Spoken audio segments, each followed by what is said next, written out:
तो आप मुझे बताएं कि जहाँ पर आप गई वहाँ पर आम आदमी की रसाई नहीं होती, आम लोगों की एक्सेस वहाँ तक मुमकिन नहीं है, लेकिन आपने वहाँ एक्सेस किया।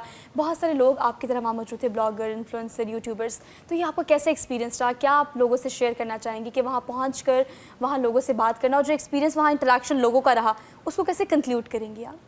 मेरा एक्सपीरियंस बहुत अच्छा रहा, लेकिन एक बार जब मुझे मिला तो मुझे लगा कि ये तो बहुत बड़े बड़े इन्फ्लुएंसर्स हैं और मेरा इनसे क्या मुकाबला। नहीं, आप भी बहुत बड़ी ब्लॉगर हैं, आप बहुत कामयाब ब्लॉगर हैं। लेकिन they are very successful, they have been working in this industry for the past one told me he was working in this industry for the past 25 years. That's really good. तो इतने अरसे से जो लोग काम कर रहे हैं उनका इन्फ्लुएंस इतना ज़्यादा है और उनके साथ मैं मुकाबला तो था ही नहीं। वो एक इंटरैक्टिव सेशन था, मैं वहाँ गई और वहाँ बहुत सारे लोगों को एक्सेस नहीं है, लेकिन हर ऑडियंस के जो रिप्रेजेंटेटिव्स थे उनको इसलिए बुलाया कि इमरान खान एक टीचर, फ़र्ज़ करें एक टीचर है तो वो 10 लोगों को पढ़ाएगा, वो 10 लोग आगे पूरी कम्युनिटी को दिखाएंगे।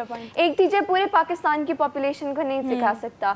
तो उन्होंने हमें बुलाया, उन्होंने पाकिस्तान के करंट मसाइल, उनका हल और उनके हल में हमारा सोशल मीडिया इन्फ्लुएंसर्स का रोल वो क्या हो सकता है वो हमें बताया। और they expected us to carry on the message. और एक्चुअली इस मीटअप का और इस प्रोग्राम का मकसद भी नाज़रीन ये था, बिकॉज हम हर किसी को नहीं बुला सकते, लेकिन ये टैलेंट पाकिस्तान का जो आज हमारे सेट पर मौजूद है, इनको यहाँ बुलाने का मकसद भी यही था कि वो लोग जो टैलेंट रखते हैं, सिर्फ पहला स्टेप नाज़रीन मुश्किल होता है, उसके बाद चीज़ें आसान हो जाती है। अगर आप टैलेंट रखते हैं, आपकी एक्सपर्टीज़ है, तो आपको उसके लिए आगे बढ़ना चाहिए।